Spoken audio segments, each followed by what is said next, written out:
빛이 발했습니다.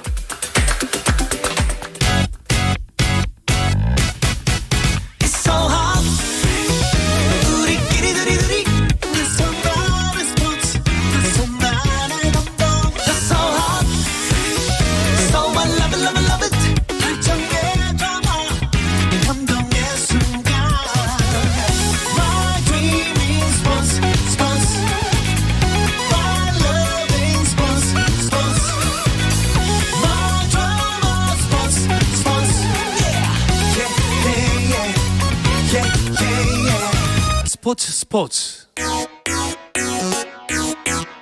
No problem. 화요일에 만나는 정 PD와 김 기자 시작해 보겠습니다. 정말 오랜만에 만나는 정 PD와 자주 보는 김 기자입니다. 네, 정현호 KBS 스포츠 PD 반갑습니다. 안녕하십니까. 네, 일간 스포츠 김지한 기자 나오셨습니다. 안녕하세요. 안녕하세요. 이야, 이 삼각편대가 이게 얼마 만에 보는 겁니까? 이게? 저희 마지막 방송이 1월 18일이었더라고요. 1월 18일. 오늘이 3월 15일이니까 진짜 두 달이죠. 두 달 만에. 네. 사실 뭐 저는 뭐 정현호 PD가 네. KBS를 안 관둔 건 알고 있었어요. 스포츠로 관두신 줄 알았어요. 아. 그래서 아까 사실 복도에서 잠깐 마주쳤거든요. 맞아요. 네. 인사를 하시는데 못 알아봤어요. 아, 그러셨군요. 피하시더라고요. 그만둔 줄 알고 제가. 그러니까 저도 지금 들어오면서 지금 자리가 서로 지금 그러니까요. 바뀌어가지고 맞아요. 원래 헷갈리기도 하고. 이게 원래 그래요. 자리예요, 이게. 맞아요. 네. 떡하니 김 기자가 여기 앉으시더라고. 자리까지 뺏길 뻔하셨습니다. 그새 바뀐 줄 알았습니다. 네, 어쨌든 뭐 패럴림픽까지 모두 끝이 나고 그렇죠. 났습니다. 네. 패럴림픽 짧게 좀 결산 한번 해보실까요? 네, 우리 선수단이 끝까지 투혼을 발휘했습니다만은 아쉽게 메달 없이 대회가 끝났고요. 2014년 소치 대회 이후에 8년 만에 메달 없이 대회를 마쳤습니다. 물론 아이스하키가 이제 4위까지 이제 오르면서 나름대로의 성과도 있었고요. 다만 이번 대회에 참가한 우리 그 팀 코리아 한국 선수들의 평균 연령이 37.8세였습니다. 전체적으로 네. 좀 이 선수단의 연령이 좀 높았고 그만큼 향후에 좀 이 유망주 발굴을 하면서도 육성하는 그런 시스템이 조금 더 절실해 보였던 그런 패럴림픽 대회였다고 볼 수 있겠습니다. 패럴림픽 같은 경우는 동아계를 병행하는 선수들이 많잖아요. 그렇죠. 이번에 1위가 중국이었잖아요. 근데 이제 그게 보면은 중국이 2008년 베이징 패럴림픽 이후로 선수들을 많이 육성하면서 이제 장애인 체육에 대한 관심이 많아졌다고 하더라고요. 그래서 이제 그게 14년 만에 빛을 본 것 같고 우리나라도 지난 평창 패럴림픽 때 이후로 뭐 반다비 스포츠 센터라 그래서 장애인들이 우선 이용할 수 있는 시설을 만드는 등 그런 스포츠의 보급 확대가 장기적으로 봤을 때는 어떤 스포츠인들에 대한 복지 확대로도 이어질 수 있다라는 점을 좀 많이 기억을 하고 행동해 줬으면 좋겠습니다. 그러니까 이번 대회가 끝나고 나서 또 우리 선수단이 그 우크라이나 선수단과 또 MOU를 했던 그런 좀 상황이 있었거든요. 네네. 우크라이나가 전통적으로 이 장애인 스포츠에 굉장히 또 강했는데 이번에 또 2등이었으니까. 예, 그랬고 이제 이번 대회에서도 바이애슬론과 크로스컨트리 스키에서 총 28개의 메달을 따냈습니다. 이 전쟁 중에 참가했던 그런 상황에서도 이 장애인 스포츠 강국의 면모를 보여줬고요. 네. 그러나 또 우크라이나와 뭐 앞으로 조금 더 이제 교류를 하면서 또 우리가 또 그런 선진 시스템을 네. 이제 받아들이는 그런 어떤 노력을 해 간다면은 충분히 또 다음 대회 뭐 이제 하계 대회도 그렇고 동계 대회에서도 좋은 결과 한번 기대해 볼 수 있을 것 일단 같습니다. 뭐 이 선수들 저변 확대가 가장 네네. 큰 문제인 것 같고 그렇죠. 그만큼 또 관심이 있어야 투자도 받고 확대되지 않겠습니까? 그렇죠. 많은 관심 부탁드리겠습니다. 올해는 아시안 게임도 있고 월드컵도 있고 제가 새해 그 스포츠 PD 기자분들한테 정말 못 드릴 말씀을 제가 드렸어요. 새해 일복 많이 받으세요 그랬는데 맞습니다. 정말 올해 또 야구가 또 시작이 됐어요. 그렇죠. 이제 KBO 리그는 시범 경기를 시작을 했고 메이저리그가 사실 개막을 못할 줄 알았는데 그렇습니다. 네. 직장 폐쇄 문제가 있었는데 이제 급 해결되면서 이제 개막을 앞두게 됐습니다. 네. 그러면 우리도 뭐 주간 MLB 다시 해야 되는 거 아닙니까? 네, 그렇죠. 저희가 11월 이후에 주간 MLB를 잠시 닫았는데 그렇죠. 이번 달부터 그러니까 오늘부터 네. 바로 주간 MLB도 오늘부터 네, 기왕 바로 그냥 시작하시죠. 바로 네. 시작하시죠. 네. 네. 메이저리그 선수들 이름까지 까먹게 생겼어요 지금. 네. 메이저리그 단체 협약 체결이 됐다고 하는데 맞습니다. 일단 뭐 체결이 됐으니 네네. 뭐가 바뀌었겠죠? 네, 맞습니다. 일단 가장 중요했던 이 부유세 부과 기준이 상승을 했죠. 이렇게 되면서 선수들의 총 연봉이 조금 올라갈 수 있는 폭이 넓어졌다 이렇게 보시면 예. 되고 선수들의 최저 연봉도 인상됐고 플레이오프 포스트 시즌 출전팀도 확대가 됐습니다. 그리고 유니폼과 헬멧에도 광고가 허용됐기 때문에 궁극적으로는 선수들의 어떤 복지의 향상에 좀 기여했다 이렇게 보시면 될 것 같고 그 외 야구적으로 봤을 때는 투구 시간 제한 제도 그다음에 내셔널리그에도 지명 타자 제도가 도입이 됐고요. 예. 신인 드래프트 자체가 추첨 지명으로 이제 좀 바뀌게 됐고 경기 수가 162경기가 계속 보장이 됐기 때문에 마찬가지로 선수들의 월급도 똑같이 유지가 될 겁니다. 그리고 나서 이제 2023년부터 규칙 변경위원회라는 게 생겼는데 이를 통해서 이제 뭐 시프트 금지라든가 베이스 크기 변경, AI 심판 도입 이런 민감한 이슈들에 대해서도 도입을 논한다고 합니다. 그러면서 저는 보면서 웃겼던 게 이 시프트를 금지한다는 게 좀 웃겼거든요. 예. 네. 수비 시프트요? 어디까지가 시프트이고 이거를 금지하게 되면 조금씩 한 발씩 움직이는 것도 안 되나? 이런 식의 생각이 들어가지고 이런 부분에 대해서도 변화가 어떻게 흘러갈지 좀 궁금해지더라고요. 수비 시프트는 어떻게 보면은 그것도 하나 그 전략이고. 그렇죠. 전략 중에 하나인데 네. 이걸 못하게 하는 건 좀 야구가 재미없어질 수도 있고 네. 아니면 반대로 또 재밌어질 수도 있는 거잘 거기에 모르겠습니다. 맞춰서 또 이제 각 팀들마다 또 선수들도 이제 어느 정도 이제 신경을 쓰면서 플레이를 하겠죠. 그렇습니다. 네. 근데 그동안 메이저리거들 유니폼에는 광고가 안 붙었었군요. 그렇죠. 네. 그 동안에는 그냥 구단 그 명칭, 그러니까 그 지역명과 맞습니다. 뭐 이제 그 뭐 LA 다저스면 LA 그 다저스 그 어떤 팀 이름 로고만 정도, 있었던. 로고. 심지어 그 예. 유니폼 후원사의 로고조차 없었는데 그렇죠. 이제 다른 스포츠랑은 좀 다른 측면이 있었던 나름대로의 그 레거시라고 볼 수 있는데 이 부분에 대해서 이제 광고를 도입할 정도로 메이저리그도 인기라든가 수익적인 면에서 변화를 많이 도모하고 있는 거죠. 네. 그렇군요. 저는 우리나라 선수들은 이제 헬멧이랑 유니폼에 익숙하죠. 뭐 네. 여기저기 엄청 붙어 있지 붙어있죠. 않습니까? 네. 이제 MLB도 그게 될 것이다. 네. 류현진 선수도 이제 급 타결이 됐으니까 출국을 네. 했어요. 네, 친정팀이 한화 이글스 선수단과 훈련을 했고요. 그렇죠. 몸을 만들고서 이제 미국 현지 소식을 기다려왔던 류현진 선수였는데요. 토론토가 현재 이 미국 플로리다주 더니든에 지금 스프링 캠프를 차렸거든요. 그래서 어제 곧장 이제 미국으로 출국을 했고요. 토론토가 19일부터 곧장 또 시범 경기를 치르기 때문에 여기에 맞춰서 류현진 선수 또 준비할 예정입니다.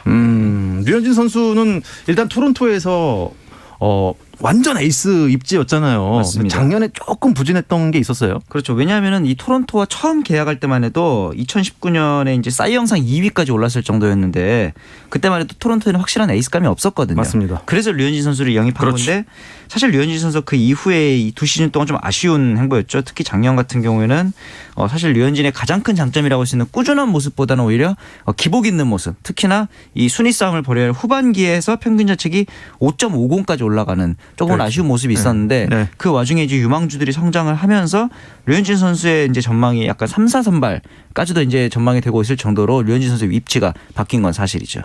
토론토가 2022 시즌 앞두고 선발진 전력을 좀 강화했다는 그런 소식을 들었습니다. 네, 지난 시즌에 토론토에서 사실 가장 잘 던졌던 선수가 이 로비 레이였거든요. 그렇죠. 이 선수가 이제 시애틀로 이제 팀을 옮겼고요. 또 네. 스티브 마츠도 이 세인트루이스로 유니폼을 갈아입었는데 네. 그런 반면에 이제 호세 베리우스 그리고 케빈 가우스만 또 기구치 유세이까지 네. 이 선수들을 영입을 하면서 선발진은 작년보다는 실질적으로 뭐 네임밸류도 그렇고 기본적인 전력만큼은 한층 더 강화된 그런 느낌입니다. 네. 그러면은 이제 기쿠치 네, 유세이가 영입이 됐으니까 네. 유현진 선수와 함께 이제 아시안 듀오? 그럴 수 있죠. 이게 되겠습니까? 기쿠치 선수 어떤 선수인가요? 일단 계약 금액 자체가 보시면 메이저리그로 시애틀로 처음에 진출을 할 때 7년간 최대 금액이 1억 900만 달러까지 올라갈 수 있을 정도로 굉장히 대형 계약이었어요. 예. 일본 프로야구에서 평균 자책점이 2점대였을 정도로 류현진과는 좀 스타일이 다릅니다. 같은 왼손이긴 한데 최고 156km까지 시속이 나올 정도로 굉장히 빠른 볼을 가지고 있는 선수인데 네.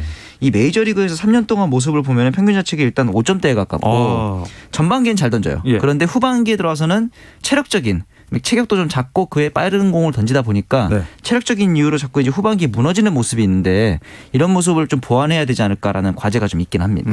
어쨌든 기쿠치 선수는 어제 사실 저희가 이제 야구 한 잔에서 살짝 언급을 드렸는데 네. 우리 김광현 선수보다도 좀 아래쪽에 포진돼 있던 선수라고 들었어요. 레벨로 따지면 그럴 수도 있죠. 예.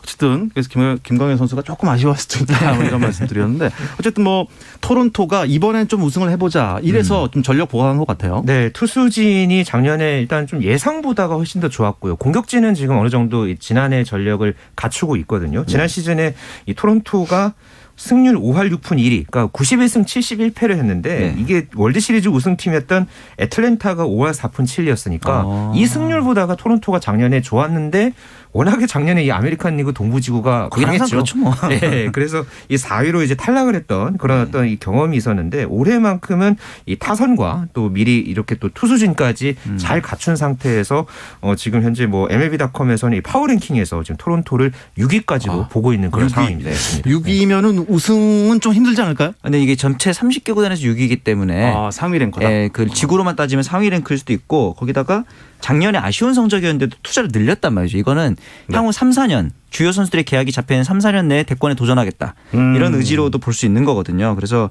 류현진 선수가 어찌 보면 3, 4선발로 자기 역할만 충실해주면 오히려 부담감을 덜고 좋은 모습을 보이기에는 더 좋은 기회일 수도 있습니다. 일단 좋은 기회라고 말씀하셨고 입지도 굳혀야 되는데 일단 계약이 내년까지라면서요. 토론토가. 그렇죠. 그럼 더 잘해야 되는 거 아닙니까? 그렇죠. 그렇기 때문에 올해 이 류현진 선수가 최대한 이 기복 없는 모습을 보여주는 게 상당히 중요하고요. 맞습니다. 다만 그래도 류현진 선수가 이 메이저리그 직장 폐쇄 상황에서 크게 흔들리지 않고 네. 곧장 또 이 한화, 그러니까 본인의 어떤 친정팀 구단과 이 스프링 캠프를 통해서 몸을 꽤 만들고 이 미국으로 갔다는 이 상황만 놓고 보면은 류현진 선수에 대한 좀 기대감을 좀 한층 더 갖고 갈 수 있을 것 같습니다. 네. 그러고 보니까 류현진 선수 빼고 지금 메이저리거 한국인 메이저리거는 다 타자네요. 양현종, 김광현 선수가 한국으로 복귀를 하면서 그렇게 됐죠. 네. 최지만 선수는 조금 일찍 출국을 했고요. 참고로 이 최지만의 템파베이는 보스턴 그리고 샌디에이고의 김하성의 샌디에이고는 시애틀과 시범 경기를 시작하는데 아직 김하성 선수의 출국 날짜는 정확히 잡히진 않았거든요. 네. 토론토 같은 경우는 텍사스랑 그리고 템파베이는 볼티모어, 샌디에이고는 애리조나랑 정규 시즌에 또 개막전을 갖게 됩니다. 그렇군요. 직장 폐쇄가 풀리고 MLB.com 파워랭킹을 말씀을 해주셨는데 템파베이가 3위예요. 네. 와, 최지만 선수의 템파베이 아닙니까? 그렇죠. 이 최지만 선수가 속해 있는 템파베이가 3위고 전반적으로 이 아메리칸 리그 동부지구가 거기는 좀 네. 많이 높죠. 맞습니다. 예, 거기서 이제 템파베이가 3위, 또 토론토가 6위에 랭크가 네. 됐는데 템파베이는 기본적으로 굉장히 이 유망주 젊은 선수들이 상당히 좀 강하죠. 그렇죠. 전체적인 어떤 한 선수, 두 선수에 뭐 이렇게 의존하는 것보다는 이 팀 플레이에 상당히 좀 능한 그런 팀이라고 볼 수 있겠는데 템파베이에서 최지만 선수의 입지는 뭐 그래도 최근 수년 동안 이제 꾸준하게 이제 주전을 뛰면서 올 시즌에도 지금 주전 1루수 가능성이 상당히 높습니다. 다만 작년에 이 무릎을 다쳤고 3차례나 이 부상자 명단에 올라갔던 그런 전력이 있었잖아요. 네. 그렇기 때문에 올 시즌에는 좀 그런 몸 관리, 부상을 조심하는 그런 좀 시즌을 보낼 필요가 있어 보입니다. 네, 템파베이에 최지만 선수 이름이 자주 거론됐으면 하는 바람입니다. 네. 자, 그리고 저희가 인터넷에 많이 본 뉴스 순으로 이렇게 클릭을 해보니 네. 타티스 주니어가 또 부러졌다. 네네. 이런 소식이 있어요. 사실 뭐 최지만에게 부상을 안 당하는 게 목표라면은 선수마다 좀 다르겠지만 김하성에게는 경쟁자인 타티스 주니어의 부상이 또 기회가 될 수도 있는 건데 네. 제가 보기에는 김하성이 수비적으로 작년에 보여준 모습은 충분한데 어마어마했죠. 역시 해결 열쇠는 타격이 되지 않을까 생각은 듭니다. 지난해 타율이 2할 정도였어요. 2할 1위였죠. 2할 1위. 네. 예. 그러니까 이거 좀 이제 올려야죠. 내셔널리그 지명 타자도 도입되고 했으니까 기회는 더 많아질 거거든요. 네. 좀 더 많이 보여줘야 될 것 같습니다. 네. 박효준 선수 얘기를 좀 해보겠습니다. 네. 박효준. 일단 이름은 막 귀에 익은 선수는 아니에요. 네. 그러니까 작년에도 저희가 뉴욕 양키스에서 이제 콜업이 돼서 전격 콜업이 돼서 이렇게 메이저리그에 데뷔했던 소식을 전해드렸고요. 또 네. 중간에 이 피츠버그로 또 이적을 했죠. 그러면서 올 시즌에도 이 피츠버그에서 박효준 선수의 활약하는 모습을 보실 수 있겠는데요. 지난 시즌에 이제 본인이 데뷔를 하고 나서 초반에는 굉장히 좋았습니다만은 이 45경기에서 1할 9푼 7리, 네. 홈런 3개, 14개 타점. 전체적으로 이 본인이 이 멀티 어떤 자원으로서의 그런 어떤 모습을 보여줬습니다만은 또 두 번째 이 또 해이기 때문에 본인한테는 이 메이저리그에서 자리를 잡을 수 있느냐 마느냐 이걸 갖고 결정할 수 있는 그런 중요한 시기거든요. 그렇습니다. 예, 네. 그렇기 때문에 올 시즌에 박효준 선수도 조금 더 이 자기만의 어떤 장점, 캐릭터를 좀 갖춘 그런 어떤 이 모습, 활약을 좀 보여주길 기대해 봅니다. 어쩔 수가 없어요. 타자는 타율로 말하는 거기 때문에. 그럴 수 있죠. 타율이 높으면 감독이 안 쓸 수가 없지 않습니까? 그렇죠. 네. 예. 멋진 불방망이 또 기대해 보겠습니다. 사실 MLB 파워랭킹 얘기를 저희가 계속 드리고 있잖아요. 네네. 이 MLB 파워랭킹이 굉장히 중요한 순위인데 네. 저희가 3위 템파베이 얘기했고 6위가 이제 토론토 얘기했는데 네네. 1위는 어딥니까?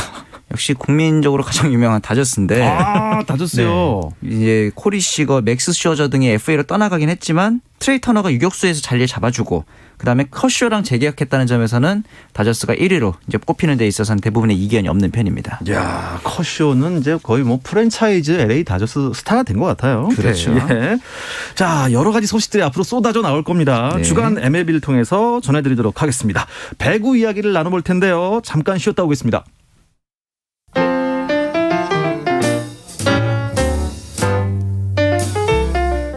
정 PD의 깊은 내공, 김 기자의 비하인드 스토리. 배구 이야기는 KBS 1라디오 스포츠에서 배구 선수 출신 해설위원 저 한유미도 듣습니다. 정 PD와 김 기자 많은 청취 부탁드립니다. 이렇게 훌륭한 말씀을 해주셨어요. 한유미 위원께서. 네. 정 PD의 깊은 내공, 네. 김 기자의 비하인드 스토리. 네네. 맞죠? 깊은 내공은 없는 것 같아요. 과찬이신 것 정 같습니다. PD와 김 기자 듣고 계십니다. 네. 정현호 저희 KBS 스포츠 PD 또 일간 스포츠의 김지한 기자인데요. 주간 배구 이어가 보겠습니다. 오늘도 남자부 경기만 열렸습니다. 그렇습니다. 지금 현재 OK금융그룹과의 한국전력의 경기가 4세트가 진행이 되고 있고요. 네. OK금융그룹이 먼저 1세트를 25대 19로 따냈는데 네. 2세트와 3세트를 한국전력이 가져왔습니다. 그렇죠. 그리고 4세트가 현재 8대 8로 양 팀이 맞서 있고요. 그러니까 지금 세트 스코어로는 한국전력이 2대 1로 리드를 하고 있습니다. 네. 방금 한 점 더 넣어서요. 지금 동점됐습니다. 네. OK금융그룹과 한국전력 9대 9. 9가 됐네요. 네. 4세트고요. 치열합니다. 본 배구를 위해서는 이 두 팀 다 이겨야 돼요. 그렇죠? 마지노선이 4위라고 봤을 때 지금 네. 4위와 5위, 하위 한국전력과 5위 OK금융그룹의 대결이거든요. 승점 차이도 그렇게 많이 나지 않기 때문에 이 부분에 있어서는 가장 마지막에 단두대 매치다 이렇게 볼 수 있죠. 네. 오늘 분명히 한국전력은 이번 세트에서 끝내려고 할 것이고요. 그렇죠. 3위 우리카드 입장에서는 아니다.